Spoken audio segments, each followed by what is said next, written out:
कुंभ मेलारे कपत बाबा तीर्थनगरी प्रयागराज रे चली पवित्र महाकुंभ।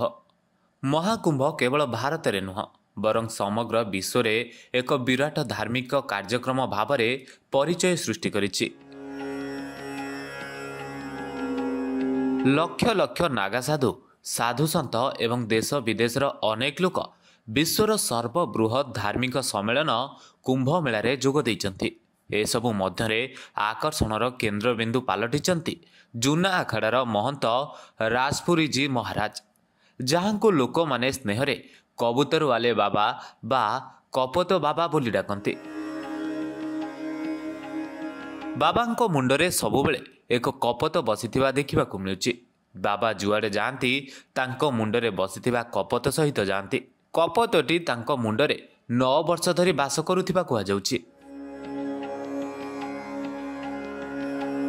राजस्थान चित्तरगढ़ आसीथिबा बाबा राजपुरी जी महाराज अनुसार जीवजंतुक सेवा सबुठारु बड़ धर्म। एथिपाई गत किछि वर्ष हेब मुंडरे एक कपत को से आश्रय दैछन्ति। बाबांकर एही अनन्य रूप महाकुंभर पवित्र सम्मेलन रे समस्तक दृष्टि आकर्षण करुछि। तांको झलक पाइबाकू लोक माने भिड़ जमाउछन्ति। बाबा एवं तांकर विश्वस्त कपत को देखि मंत्रमुग्ध होई जाउछन्ति भक्त। जीवे दया को मूलमंत्र करिछन्ति कपत बाबा। जेउ माने जीवजंतुंकर सेवा करन्ति सेमानंकु अद्भुत आध्यात्मिक फायदा हासिल हुए।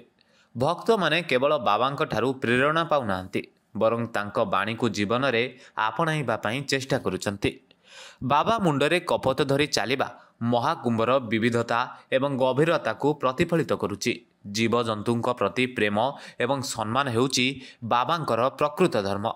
तांकर उपस्थिति महाकुंभ को आहुरी स्वतंत्र करुछि, जेउठारे प्रत्येक जीव प्रति दया एवं दयार वार्ता गुंजरित हेउछि। ब्यूरो रिपोर्ट, वर्तमान ओडिशा।